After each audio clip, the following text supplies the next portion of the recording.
so I listen to everything he says. So first of all, good morning, and welcome to Governor Hogan's Baltimore County Cabinet meeting. My name is Jim Ports. I'm Deputy Secretary for Maryland Department of Transportation, and more importantly, I'm actually a graduate of CCBC Essex.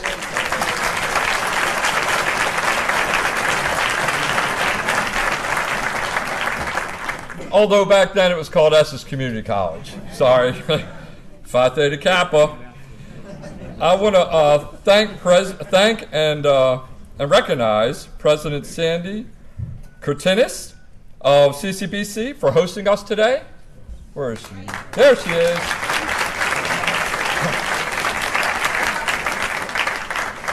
And so the reason I'm emceeing is because I am a native of Baltimore County, the east side of Baltimore County, and represented this area in the House of Delegates for 12 years alongside my able running mate, Al Redmer, who is also Maryland Insurance Commissioner. I also served with Joe Bartenfelder, Department of Agriculture Secretary, and Ken Holt, Department of Housing and Community Development. Also Chris Cavey, Appointment Secretary.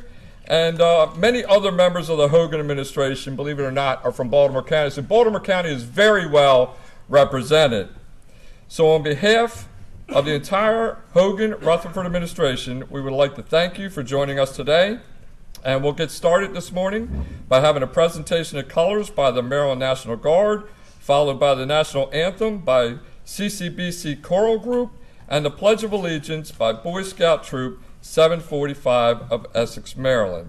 Now I'd like to welcome the CCBC Choral Group to the stage, and we'll give them a few seconds to get down here.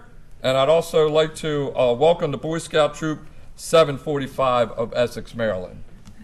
Come on up.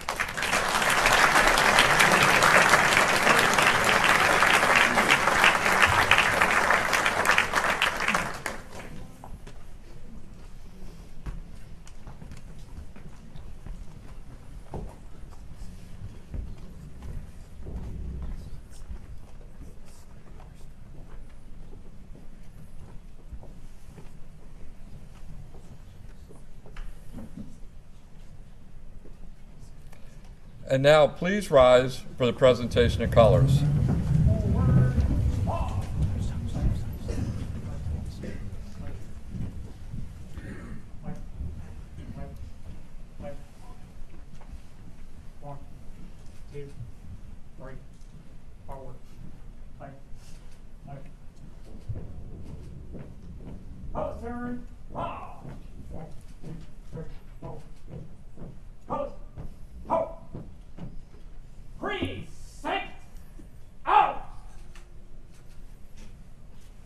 Now for the national anthem by CCBC Choral Group.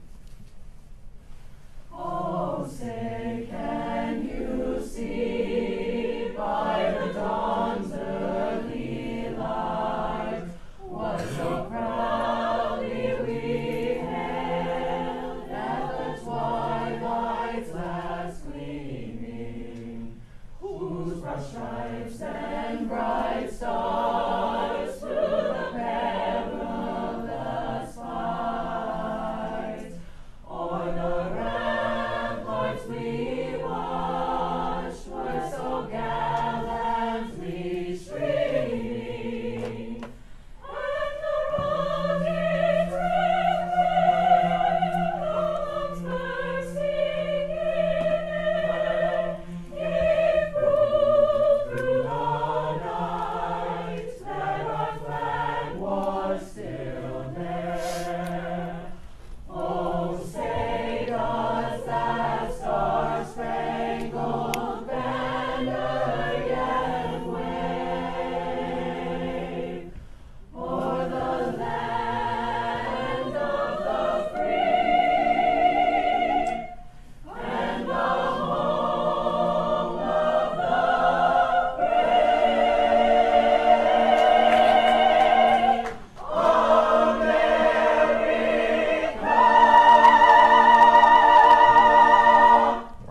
now we'll have the Pledge of Allegiance led by Boy Scout Troop 745 of Essex, Maryland. Present arms. I pledge allegiance To the flag of the United States of America and to the republic for which it stands, one nation, under God, indivisible, with liberty and justice for all. Order, arms. Mark time, pause. Color turn, pause. 3, 4, step. Right. Right. Right. Port, out. Right. Right. Right.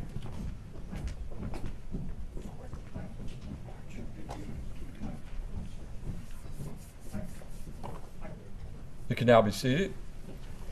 Thank you to the Maryland National Guard, the CCBC Choral Group, and the Boy Scout Troop 745 for being a part of Governor Hogan's cabinet today. And thank all of you on behalf of Governor Hogan and Lieutenant Governor Rutherford and the entire cabinet for joining the Hogan administration today in Baltimore County. We have a great day ahead of us, a very packed agenda for all of you. Our cabinet secretaries will be out in the lobby afterwards, so we ask that you hold all questions until then. They will be out there as well as in the community most of the afternoon. At this time, I'd like to ask all the cabinet secretaries and directors of the government's coordinating offices to stand up to be acknowledged.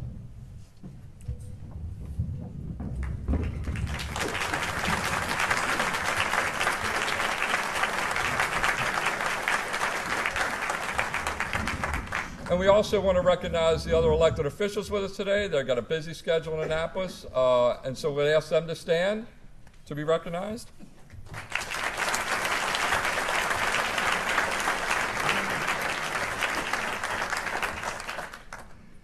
Now, ladies and gentlemen, it is my great honor and privilege to introduce the great state of Maryland for welcome remarks.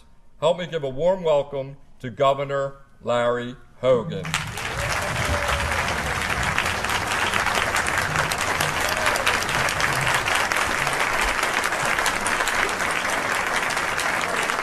morning, thank you. Thank you very much.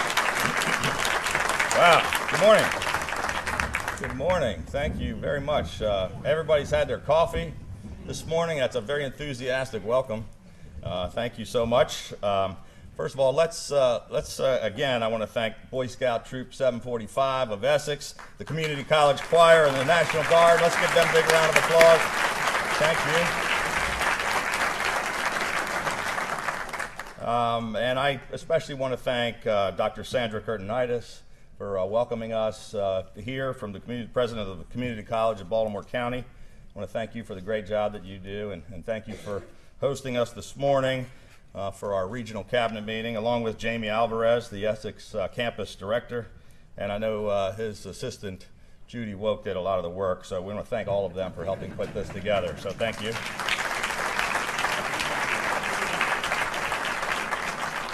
And I'd also like to thank the legislators and the local elected officials who have joined us, and as you saw when they all stood up, we've literally brought the entire leadership of state government directly here to the people in Baltimore County. Our team, I believe, has been doing an incredible job for the past 3 years. We've assembled a terrific cabinet and senior leadership team all across state government, and they are all dedicated public servants who are working very hard for you. And as Secretary Ports pointed out, Baltimore County is especially well represented. I think we might have overdone it on the Baltimore County representation, but let me just give a shout out to, again, Jim Ports, our Deputy Secretary of Transportation, our MC. Maryland Insurance Commissioner Al Redmer, our Ag Secretary Joe Bartenfelter, Chris Cavey, who's our Appointment Secretary, Mike Gill, our Commerce Secretary, and our Housing Secretary, Ken Holt, all from Baltimore County. more than any other jurisdiction. But it's great to be back in Baltimore County, and it's terrific to be back here on the east side. Great to be back in Essex. We started out at Dundalk at the Avenue Diner, and I can tell you this is, we travel all around the state, but this whole area I have a great warm spot in my heart. We love coming back to the east side, so thank you for welcoming us back. Our entire team is really looking forward to today. We have a very full and productive day all throughout Baltimore County today. We'll be touring small businesses, talking with local leaders, meeting residents, talking with local law enforcement, and visiting schools, and meeting with local volunteer organizations. This is our third regional cabinet meeting, and we're here because we do not want there to be any disconnect between Annapolis and Baltimore County. We're committed to listening to your concerns and staying engaged with your community. We have made it a priority to make sure that the people here in Baltimore County and from one end of the state to the other know that they have a voice in Annapolis, that they have a seat at the table, and that we have an entire administration that is working and fighting to be more responsive to you each and every day. And we're making sure that the state government is working for you instead of the other way around. For 3 years, our team has been focused on growing the private sector, creating jobs, and turning our economy around. And thanks in large part to our local small business job creators, that is exactly what we have done. In the years before I took office, Maryland had lost 8,000 businesses and 100,000 jobs. But over the last 3 years, we've created an incredible economic resurgence here in Maryland. Businesses are returning to and expanding in our state. We had the best year for business in Maryland in 15 years, best year for job growth in Maryland in a decade. We went from losing 100,000 jobs to gaining more than 110,000 jobs.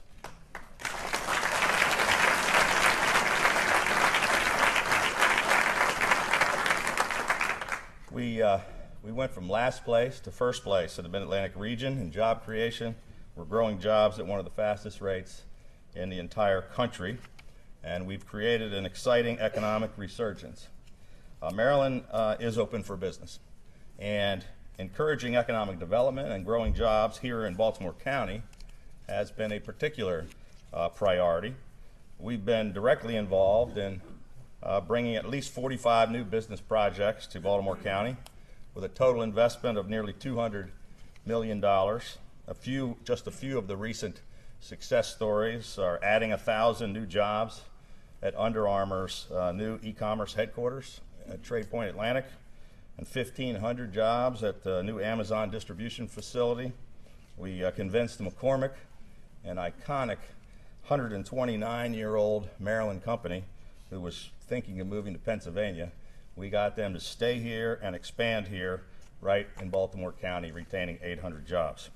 We added another 150 jobs at FedEx Ground, and the list goes on and on.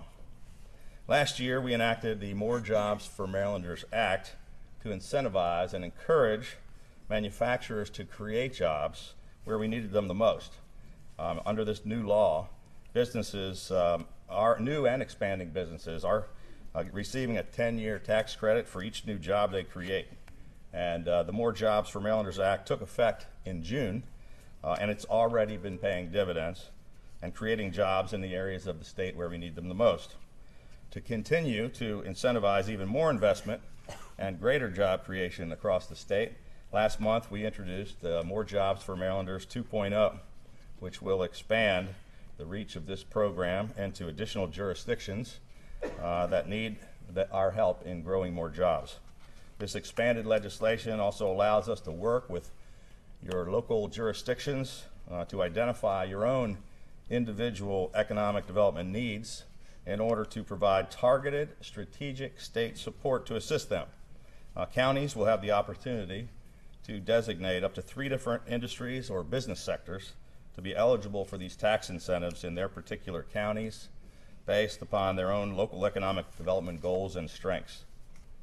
When it comes to education, We recently submitted our budget, which includes historically high funding for K through 12 for the 4th straight year. Every single jurisdiction in the state will see increased investment from the state. We're bringing our administration's total investment in K through 12 education just in Baltimore County to nearly $3 billion.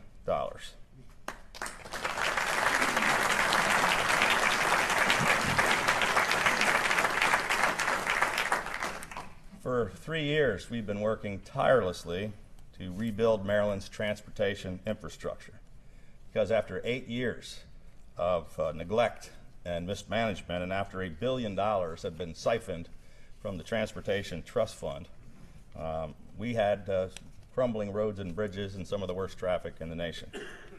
We successfully repealed the roadkill bill, which was passed by the legislature and pushed by your county executive, which would have killed all of the priority road projects in Baltimore County and all across the state of Maryland. But now we're able to finally move forward, and we are moving forward on nearly all of the highest priority road projects in every single jurisdiction from one corner of the state to the other. We've put $1.9 billion in our consolidated transportation plan just for projects here in Baltimore County.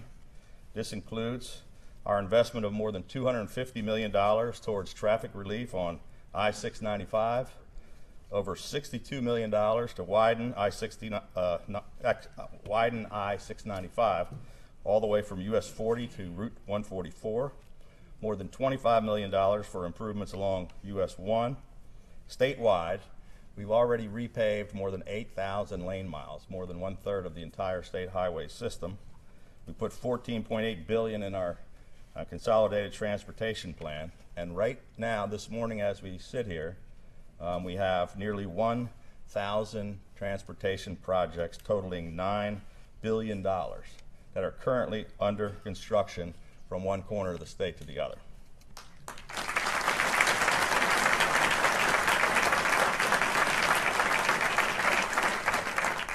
This level of infrastructure investment is historic and unprecedented. Our administration understands the incredible assets that you have here in Baltimore County, and we are here this morning because our entire team wants to serve you, work with you, and work for you. And we're proud that our fiscal 2019 budget includes $5 million for the Health Careers and Technology building right here at the Community College of Baltimore County, Essex.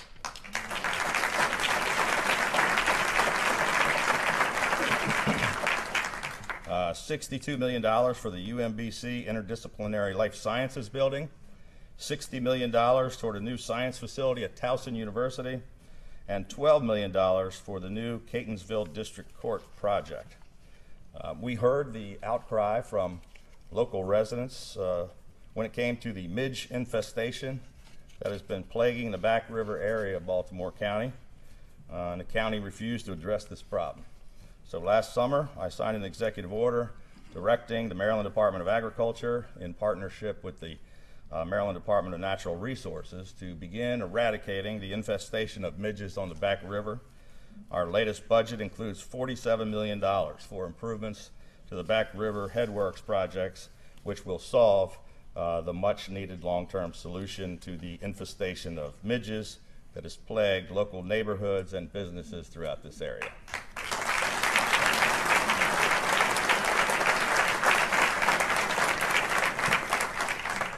We're also fighting to make the Baltimore County school system and your county executive more accountable and to push the Baltimore County schools to fix some of their long-standing issues like the HVAC problems. Seems like Baltimore County and Baltimore City are the only two places in the entire state that can't get this right. We can't seem to solve the most basic of issues, but we will keep holding their feet to the fire until they do. Together, we're making a lot of great progress here, but there's still a lot more to be done. That's why today, our entire team will be spreading out from one end of Baltimore County to the other. I will be visiting MedStar Franklin Square Hospital with our Health Secretary, Bobby Neal. I'm going to the Pikesville Armory with General Services Secretary Ellington Churchill to discuss the future uses for that facility. And I will also be at Delaney High School with our Budget Secretary, David Brinkley. I don't know if you heard about this, but after years of standing in the way and opposing a new high school, your county executive just a few days ago finally completely reversed his position when he heard about our visit today. And he's going to support the building of a new Delaney High School.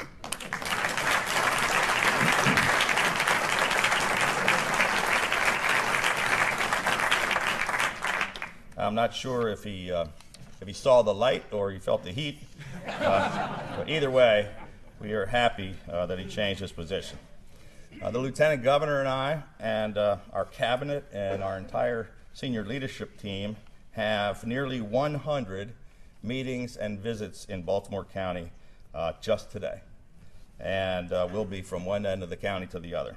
Glenn Fuston, the Director of the Governor's Office of Crime Control and Prevention, will be joined by Lieutenant Governor Rutherford and Secretary of State John Wobensmith to tour Turnaround, Inc., to learn more about their expanded capacity to serve victims of sex trafficking. Labor Secretary Kelly Schultz is welcoming IBEW 24 into the Apprenticeship Ambassador Program. Ag Secretary Joe Bartenfelder will be visiting Richardson Farm, a fifth-generation family farm that has operated year-round farmers market since 1930. Secretary of Natural Resources Mark Belton is visiting Gunpowder State Park in Middle River, and Transportation Secretary Pete Ron will be visiting Local Link 63, which will be going from Sparrows Point and highlighting the new expanded bus route from Sparrows Point to Dundalk through Greektown and into the Inner Harbor. We have a great cabinet meeting planned for you this morning. I want you to know that everyone on our entire team is committed to working together with your legislators and your local elected leaders to try to solve the problems and seize on the opportunities here in Baltimore County. And working together with all of you, we will continue to change Baltimore County and Maryland for the better. Thank you. It's going to be a great day in Baltimore County.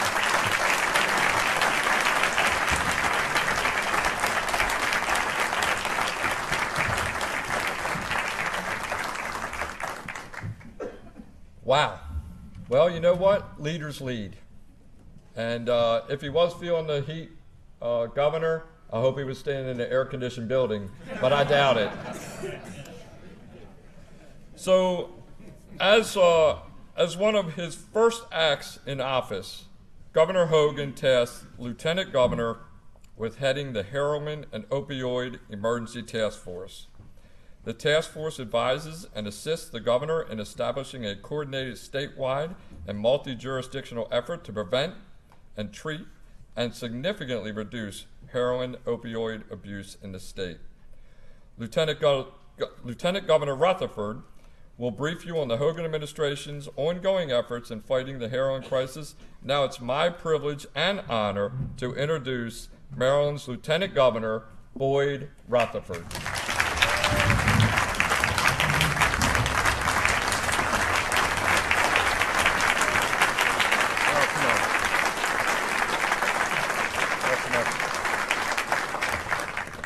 Thank you and good morning. It's good to be back in the county, and as Jim would say, the county, but and also back at the community college here in Essex. Madam President reminded me that I was here in this room, I guess back in the spring of last year. But I want to take a few minutes, as Jim had mentioned, to update you on the latest efforts with regard to the rapidly evolving heroin and opioid crisis in our state. As you know, last March, Governor Hogan declared a state of emergency in response to this crisis, and we've committed approximately $500 million towards fighting this epidemic of substance use disorder with a multi-pronged approach, focusing on prevention, treatment, recovery, and enforcement. Yet the problem continues to destroy lives and tear apart families and communities across our state as well as the entire country. In response, last month, our administration announced a number of new initiatives to continue this fight. First, and I want to say thanks to the leadership of Secretary Moyer, who's here somewhere, in the back, we will be conducting a feasibility study with the intention of transforming the old Baltimore City Jail, or what would be a new jail, into a therapeutic detention facility in order to provide those low-level offenders with the help they need to turn their lives around. Understand that in Baltimore City and in the jail population, approximately 60% of the population suffers from either substance abuse disorder or mental health issues, or both. And our system of justice must hold criminals who traffic these deadly drugs and poisons in our community accountable for the destruction that they cause. But we also must draw a distinction between those individuals, those high-level drug traffickers, and the nonviolent users whose main problem is that they're struggling with this disease. Our administration introduced 2 new pieces of legislation this year to further address and expand the network of treatment facilities and treatment services. These include a proposal to eliminate the certificate of need requirement for capital projects that offer certain level of inpatient treatment, and a bill to strengthen the behavioral health workforce. To further bolster our efforts, we have introduced legislation which would allow emergency management providers and law enforcement officers to input and share data about fatal and non-fatal overdoses. This technology will give first responders greater situational awareness so that they can respond immediately to extremely potent batches of a specific opioid in real time. Finally, when it comes to enforcement, we've introduced new legislation to target high-level drug traffickers who use the death and destruction that they cause for personal gain. Maryland currently has a volume dealer law which allows for prosecution of drug traffickers who deal in large quantities of controlled dangerous substances. However, the law currently does not address the fentanyl issue. And to tackle the fentanyl crisis, which is associated with the majority of the fatal overdoses in our state, our bill will add fentanyl and its analogs to the volume dealer law. And it allows additional penalties for those who deal 5 or more grams of fentanyl. We're also introducing emergency legislation to further strengthen Maryland's gang statutes and RICO laws to allow Maryland prosecutors to more effectively build and prosecute cases against and to take down these organized criminal enterprises. This legislation will clarify that the underlying crime of these groups, which would include distribution of drugs, can be tried across jurisdictions. On top of all this, our fiscal year 2019 budget that the governor introduced a couple of weeks ago includes $159 million dedicated to non-Medicaid substance use disorder and addiction programs, $13.7 million in new funding for the state's response to the heroin and opioid crisis, $3 million in grant funding to local boards of education to implement prevention and education programs, and $1.2 million to expand treatment programs and job readiness training for Maryland's Department of Public Safety and Corrections pre-release population, as well as 15 new positions at the Department of Health to assist inmates in applying for Medicaid when they're eligible and prior to release. Ultimately, these initiatives are about saving lives. That is the bottom line. And it will take a collaborative and holistic approach from all of us to accomplish this task. I want to thank you for the opportunity to talk to you today, and thank you for the welcome to Baltimore County.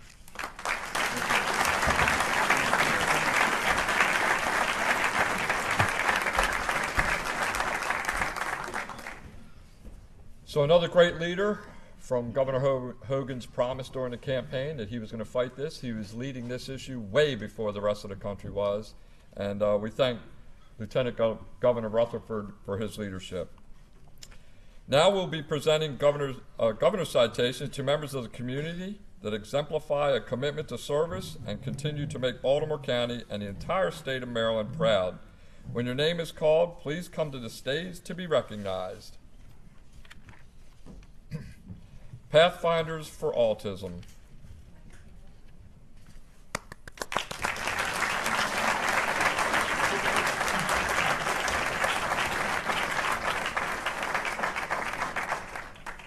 Through legislation passed in 2015, the Ethan Saylor Alliance was created to provide increased training for members of law enforcement and other public service entities on specific needs of those with developmental and intellectual disabilities.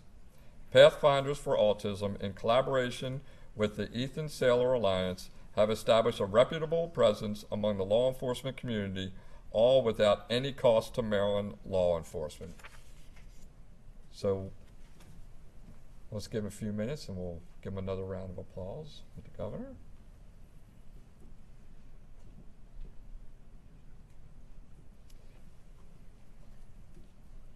I'd also like to mention at this time, while we're waiting, that my daughter, Kelsey, is in her third year of teaching special ed up in Harford County. So we're very close to this issue.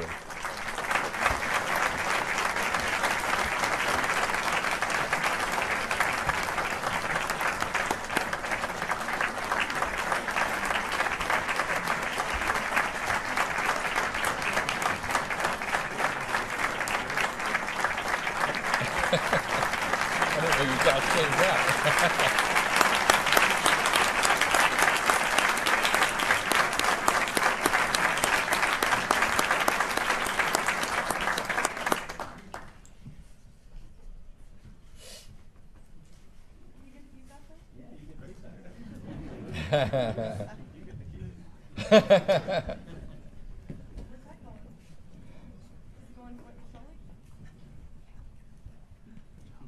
What a great job. Thank you very much.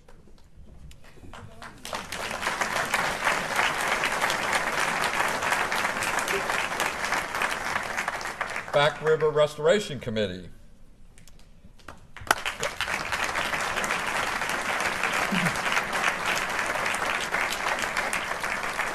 Back River Restoration Committee is a nonprofit organization dedicated to restoring the health of Back River watershed. With a continuation of committee cleanups, community outreach programs, and a variety of other actions, plans are put in place to take a comprehensive look at the communities surrounding the river and provide a variety of activities that can assist in reviving Back River. The Back River Restoration Committee has successfully promoted stewardship in the local communities affected and improved the quality of the Back River.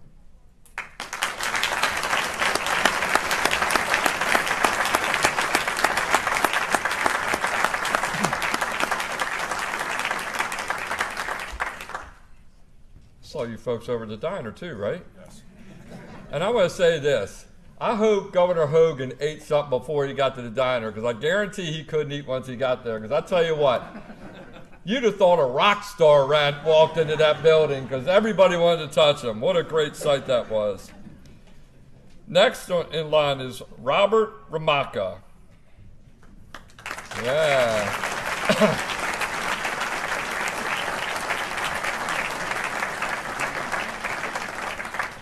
Robert Ramaka is being honored for his active role in the community for many years. His commitment to attracting business opportunities to the Essex Middle River area was successful as he led the effort to establish the Franklin Square Hospital and the Essex campus of the Community College of Baltimore.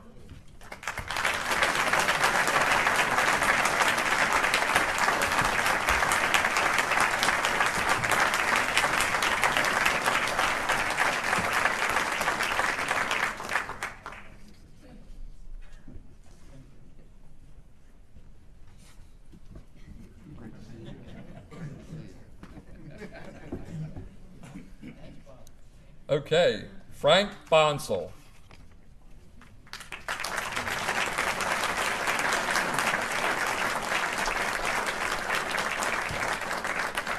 Frank Bonsall III is the Director of Venture Creation at Towson University. Mr. Bonsall is a pioneer in the field of education, technology, and investment.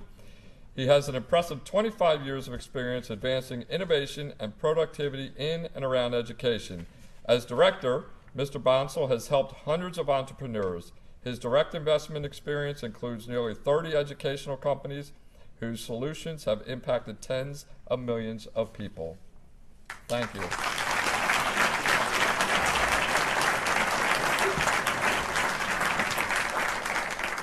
Laura Clary.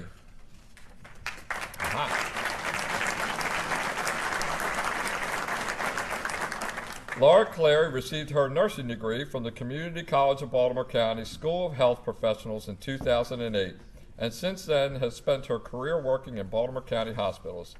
She manages GBMC's Sexual Assault Forensic Examination, or SAFE program, and Domestic Violence program, which she is proud to have expanded during her tenure at GBMC. In 2016, she was recognized as one of Baltimore's top nurses in women's health, and in 2017, she was awarded America's Most Amazing Nurse by the Doctors and Prevention magazine.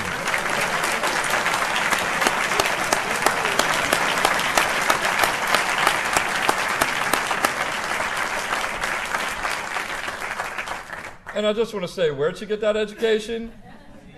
Right here. Right here. Two of us. All right? Good stuff. Miss Gloria Nelson.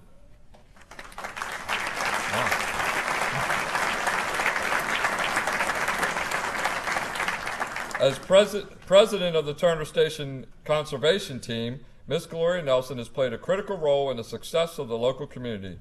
Turner Station Conservation Team has partnered with many local community groups, local businesses, churches, and environmental groups to work together to connect residents with services, to connect children with sports and opportunities, and to act on environmental oversight and health disparities.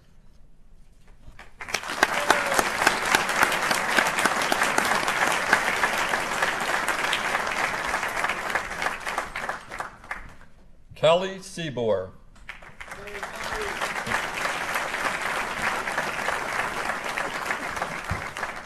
Named Baltimore County's 2017 Woman of the Year, Kelly has dedicated much of her time to volunteering in the community. In 2012, Kelly worked with nearly 4,000 volunteers who donated their time and funds to help build the community playground and amphitheater in Perry Hall called Angel Park. The facility opened in 2016 and became a positive, safe, and peaceful place for many people within the community. Thank you, Kelly.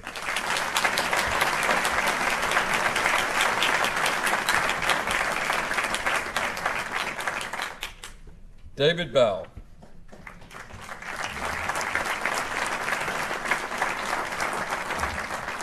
David Bell is being recognized for his dedication and support for the youth and staff at the Charles H. Hickey School.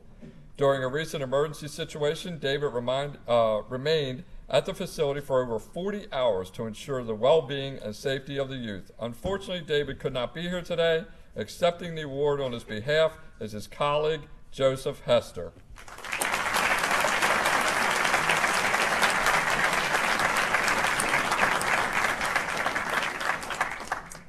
Terry Seats.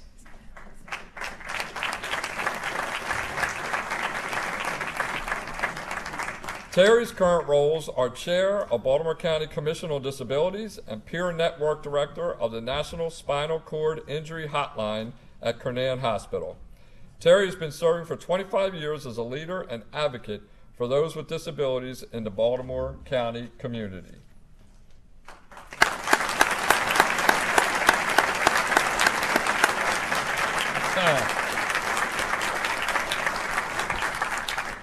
This one's near and dear to my heart. Eastern Technical High School. Where are they?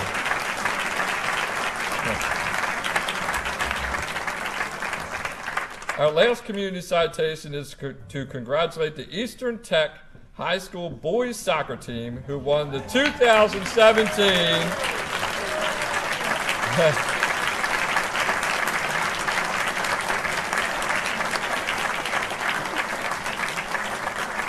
They won the 2017 2A State Soccer Championship in November with a 2-0 victory over River Hill High. Thank you guys, because my daughter went to Eastern Tech and lost to River Hill. So thank you.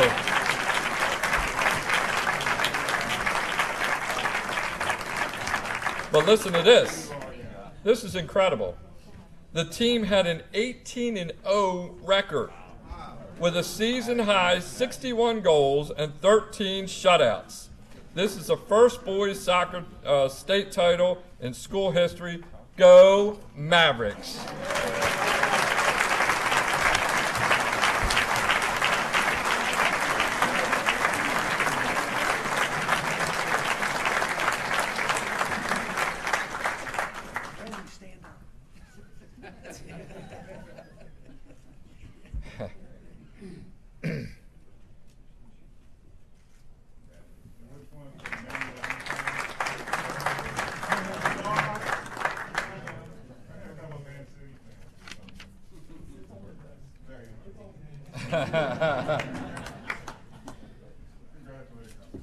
Good job, guys. Thanks.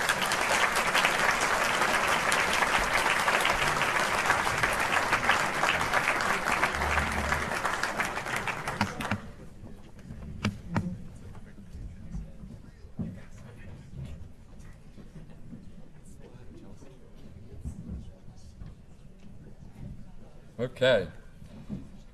Now I would like to call Secretary Kelly Schulz of the Department of Labor, Licensing, and Regulation to come up and give a presentation on setting the standard in workforce development and career opportunities within the county. Kelly?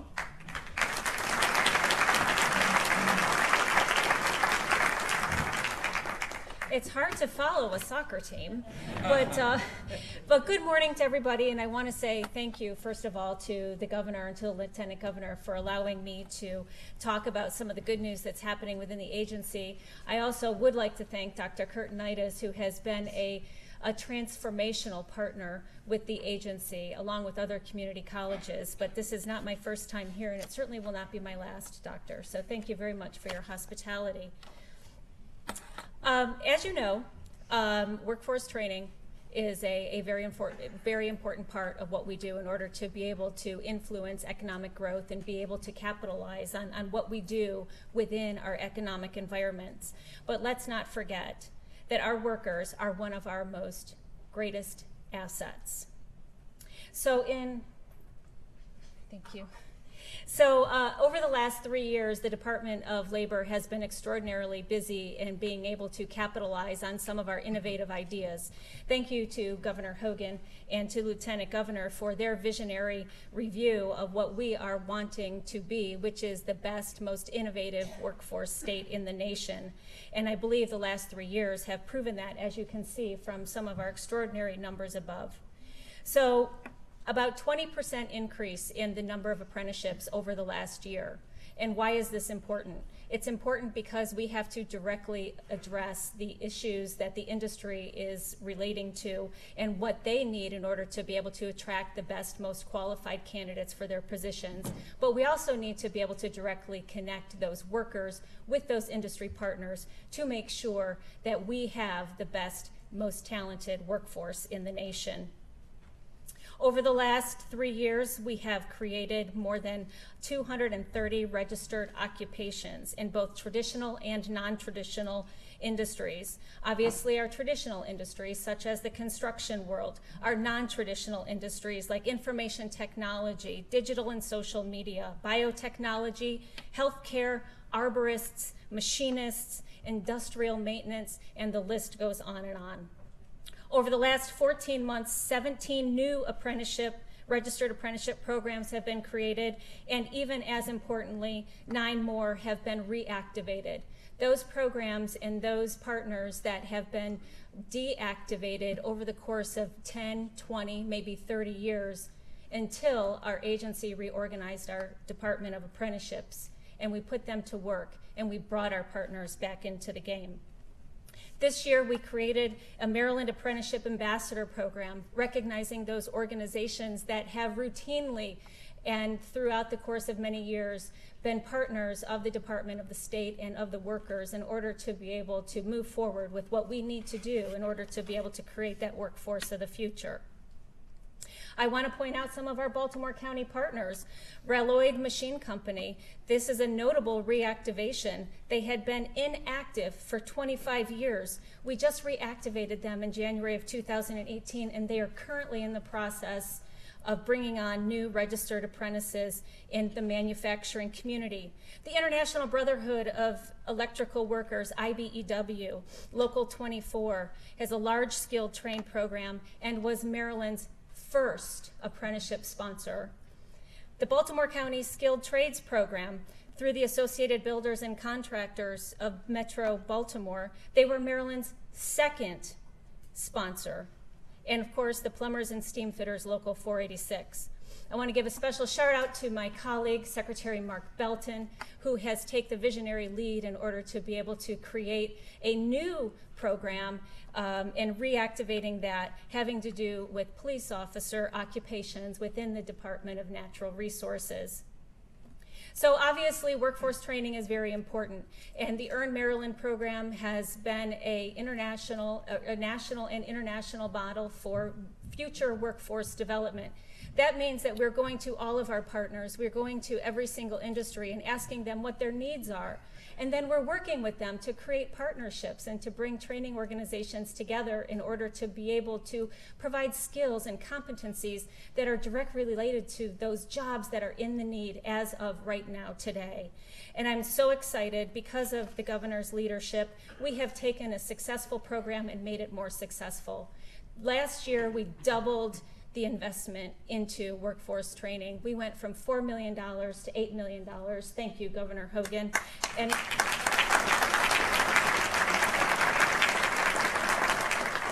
what we have seen as a result of this investment in our economic growth is a return on our investment of over $18 for every dollar that is invested in this training. That is about $15 more return on investment than any other workforce program in the nation.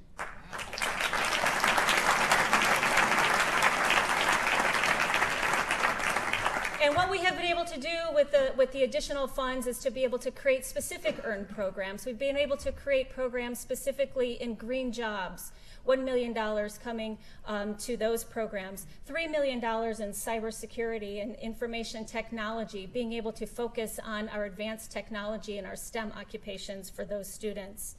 And what I think you will be able to see over the next 5 years, dare I say, Mr. Governor, is an increase in these programs even more. I think that we have an extreme level of excitement. You can see some of Baltimore County's partnerships within the EARN program, the Maryland Advancement Manufacturing and Plastic Partnerships, hydraulics, pneumatics, electronics.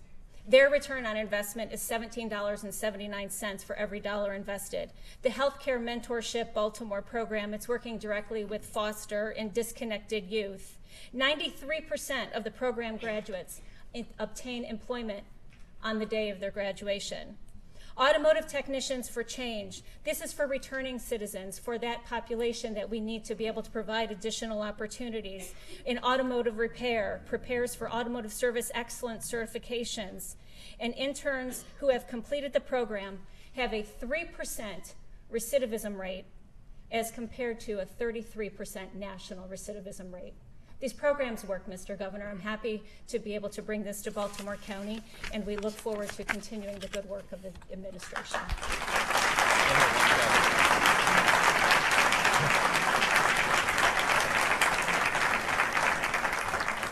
So Kelly doesn't know this, but I'm one of our customers. I'm a licensed journeyman gas fitter, and just renewed. Look at that. And it was so easy. It's got her signature on it and everything. It was so easy because under Governor Hogan's leadership, customer service is #1. And everything we do, we think about how to serve the customer better. So thank you, Kelly, for all your leadership.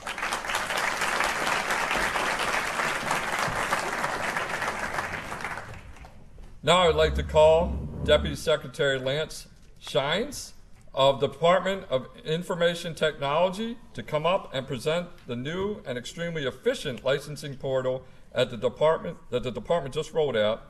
He will also be demonstrating how to use the portal after the meeting outside in the lecture hall.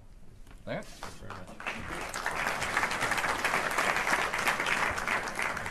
Thank you. Good morning. First, I'd like to thank Governor Hogan for his strong support. The Department of IT is very determined to deliver on Governor Hogan's commitment to make sure that Maryland is open for business. I would also like to thank all of the folks that helped build this portal. In order for this portal to provide information for hundreds of permits and licenses, it took the cooperation of many agencies across the state. Also, because of our healthy vendor community here in Maryland, we were able to quickly procure great talent and develop this citizen-centric tool that is owned by the state. Maryland One Stop is modern and intuitive. It uses intelligent search and can be accessed via your desktop, your tablet, or your smartphone. The One Stop licensing portal is just the first step in leveraging technology to make sure it is easier for Marylanders to do business with the state. We will now play a 2-minute video that shows the portal in action. Thank you. It is often challenging for the public to navigate through online government services. With many state agency websites to look through, it's hard to figure out which agency will issue you a plumbing license, or a barber license, or a fishing license. People will often use search engines to find what they're looking for. This can result in looking through multiple links to get basic and incomplete information. Maryland One Stop is an online web portal that provides a single point of entry that brings together license and permit information from most state government agencies, allowing for Marylanders to search and find what they're looking for with ease. The search engine is intuitive and easy to use. For example, if you are looking for all plumbing-related licenses, you can use the search term plumbing or plumber, or even misspell the word such as PLUM or PLUMMER. The customer-friendly search result format will allow users to quickly view how long the license or permit is valid for, what is the typical approval processing time, the cost range associated with the application, and how much time is expected to take to fill out the application. If you view the detail of the application, you can see even more information such as requirements and any documentation that is necessary. You will also get a link to either download the application or apply online with the agency that issues the license. If you already have a license or permit, you can also view the steps that are required to maintain your license, which can include paying renewal fees or filing a proof of continuing education. You can also find more information regarding the state agency that issues the license, including relevant contact information for further help, the purpose of the license, as well as regulations or laws that govern it. This beta version of Maryland's One Stop portal has been developed for Marylanders. Please click on the Tell Us What You Think button to provide feedback, because this tool is for you and we want to make sure it is as helpful as possible.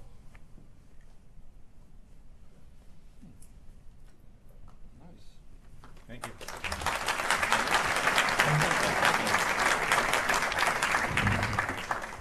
Thank you, Lance. Now we will be presenting customer service citations.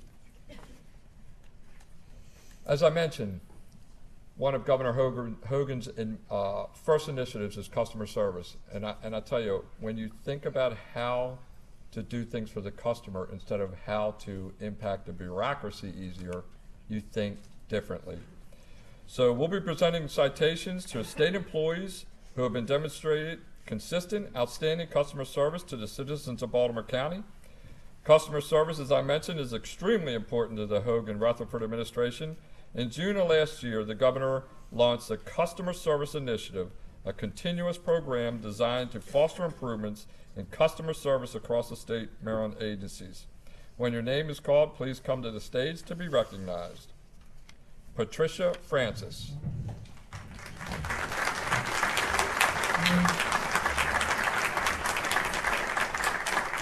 Patricia Francis is an administrative aide at the Higher Education Commission. She's being nominated for her outstanding service to Baltimore County constituents, dedication to her fellow employees, and outstanding work ethic.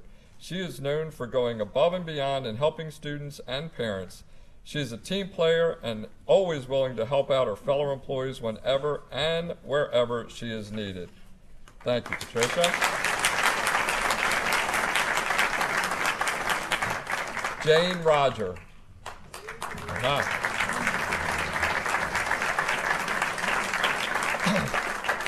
Jane Rogers is the Chief of Land Acquisition and Disposal Unit under the Office of Real Estate and Department of General Services.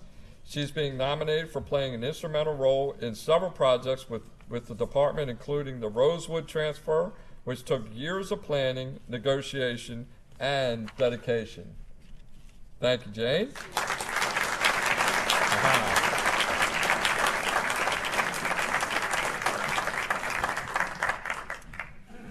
Next, it's a long list, folks. Alan Price, Brian Knighting, Andre Futrell, Amir Kuram, Terry Clark, and Mike Wetzel. Go SHA.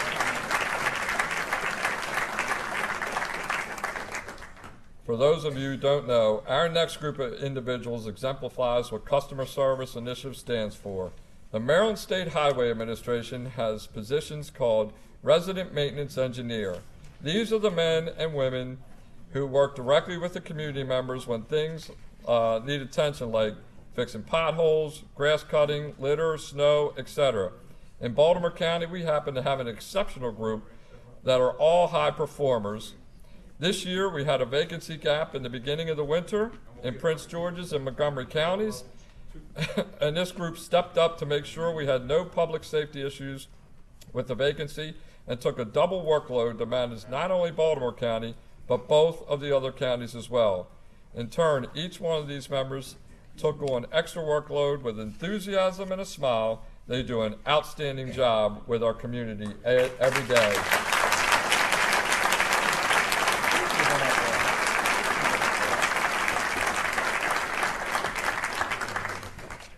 Okay.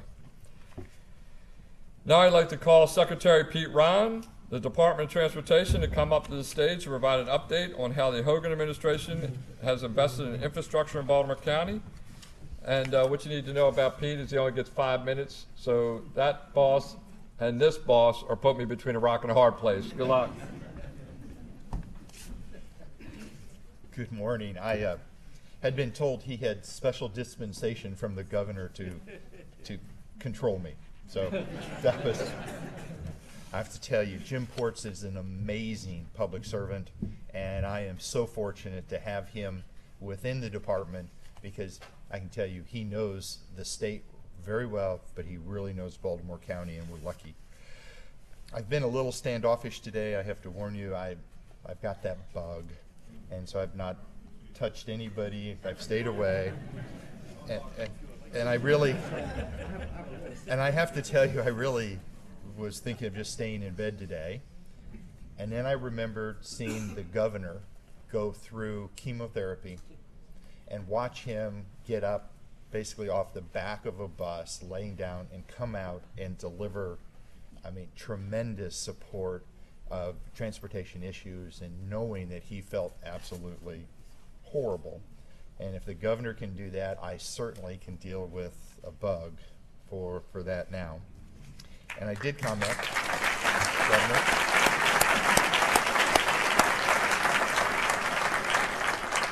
I even told the governor I like the look of his new scar that's going to be over his eye. It makes him look really tough.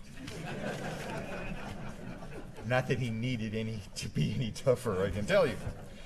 So do I now have 5 minutes starting now? No, there's plenty of 5 minutes. I told you it wasn't going to work.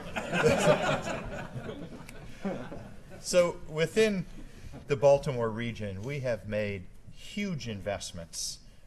Since 2015, we have committed $7 billion to the region.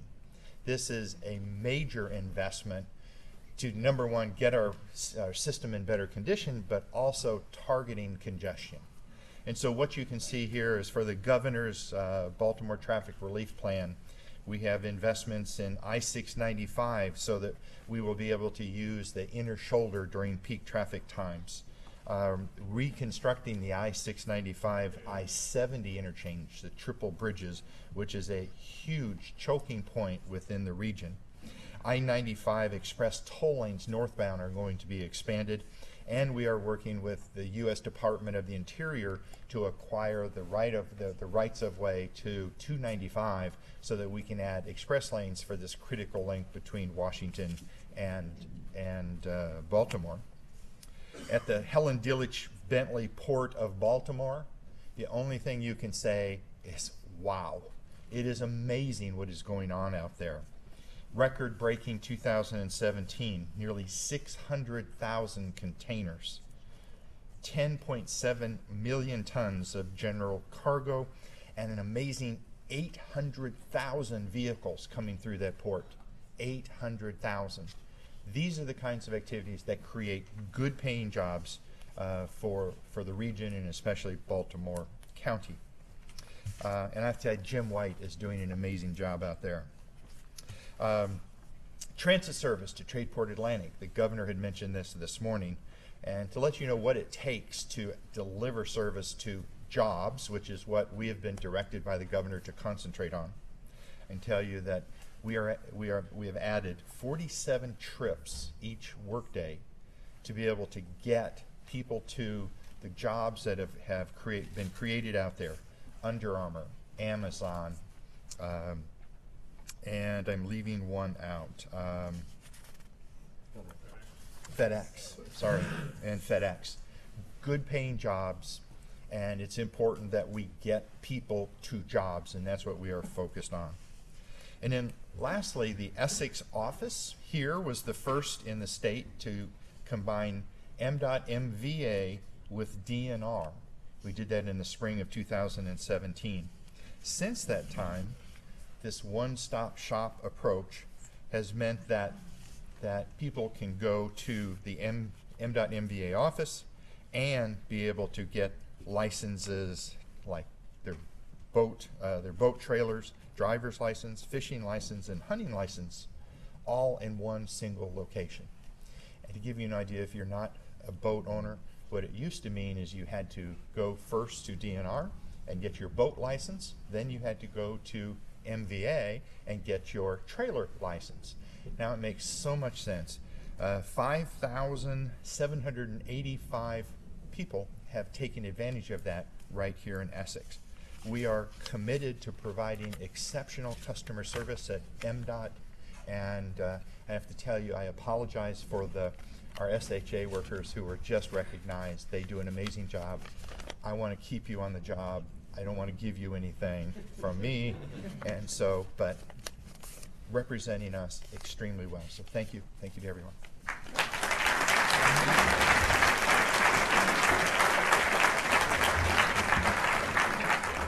Thank you, Pete. Now I'd like to call Secretary Ken Holt of the Department of Housing and Community Development to give a presentation on an array of grant and learning programs through the Department for Financial Construction of Affordable Housing and issuing business and infrastructure loans. Kenny? Thank you. Good job.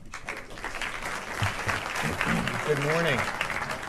It's great to see so many friends from Baltimore County, and I want to thank you for the warm welcome to Governor Hogan and his administration. The Department of Housing and Community Development is basically a housing finance agency. We provide loans for people to acquire mortgages, and we construct affordable rental housing. We also redevelop and revitalize communities. We are basically self-sustaining. We are nationally recognized for the quality of our staff, our fiscal conservatism and prudence, and also our innovation. Our programs contribute tremendously to the economic strength of this state. In 2017, we generated about $3.6 billion of economic activity, providing 17,000 jobs, paying a little bit more than $1 billion in salaries and wages. Governor Hogan wants each and every one of you to get the most out of your tax dollars, and we have generated about $18 in outside reinvestment for every dollar that this department invests. And in addition, there's that economic multiplier effect of about $28 of economic activity. We have been asked by the governor to constantly do more and do better for our constituents. And a very good example is up in the upper left corner there. We created a program that helps young individuals, millennials, who were declining in their home acquisition to acquire a home and retire their student debt. Student debt has been a significant problem. We call the program Smart Buy. Last year we sold 34 properties throughout the state. 5 of these properties were in Baltimore County. The average price was about $163,000, and we retired about $22,000 per individual of student debt in this program. It was so successful that NBC Nightly News did a feature, and 3 other states, Ohio, California, and New York, are considering establishing a very similar kind of program. Governor Hogan has asked us to expand Smart Buy to include not just homes that are in our inventory as a result of foreclosure, but also to include conventional home acquisition. To the right, if we could move from our youngest home buyers to our senior home owners, we renovated Tabco Towers in Towson at the cost of about $13 million and created 200 beautiful new units, low cost to the seniors and very, very high quality.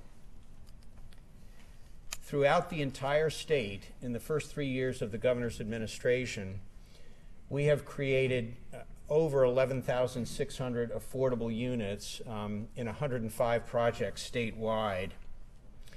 One of our very important community revitalization programs is called Strategic Demolition.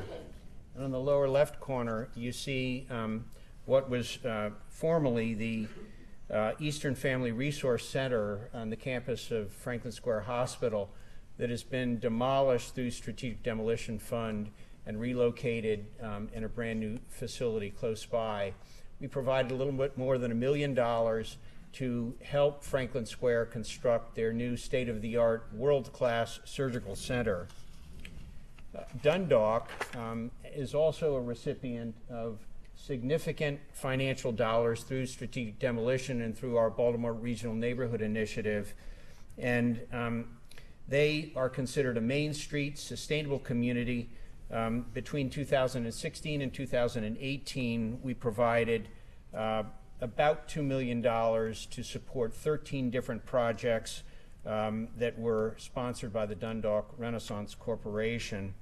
The investment supports home renovation and business incubators, and we have here today with us Laura Quintana. Laura, if you could stand up. She's the proprietor of the Little Crystal Bijou Jewelry Store.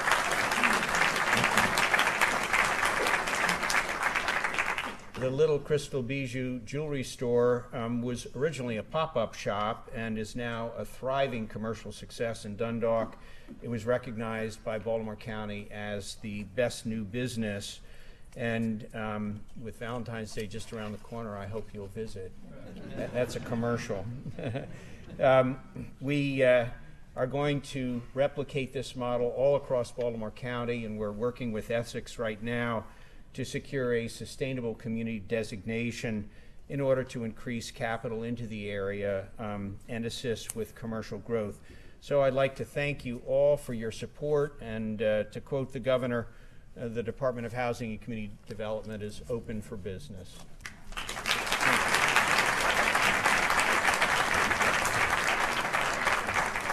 Thank you, Ken. Lastly, we'll now be presenting public safety citations to members of the community that demonstrate a commitment to public safety and service, members who have gone above and beyond the call of duty to protect others. When your name is called, please come down to be recognized. We have 2 here together. Field Supervisor 1, Karen Mitchell, and Agent Demetria Brown of Catonsville Field Offices.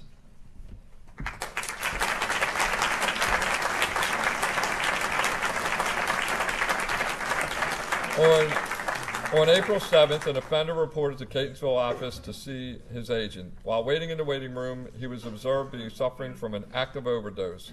Field Supervisor 1 Karen Mitchell and Agent Demetria Brown tended to the man and called 911. The man received Narcan from paramedics on site and recovered at the hospital. This incident prompted parole and probation to ensure that every agent in the entire central region, Baltimore City, and county received training and kits.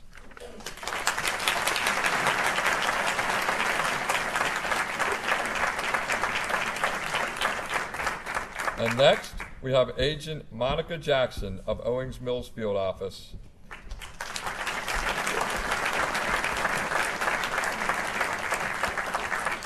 Agent Monica Jackson is a true community leader. Along with other members of the office, she conducts outreach activities at Sarah's Hope Shelter located in Owings Mills.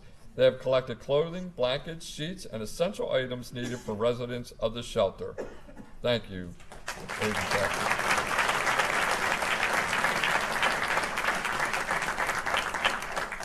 This concludes our Baltimore County Cabinet meeting. I want to thank each and every one of you for welcoming the Hogan administration to Baltimore County and joining us today. Governor Hogan and Lieutenant Governor Rutherford, as well as all the cabinet members, are looking forward to meeting you in the lobby as well as throughout the community this afternoon. Thank you very much.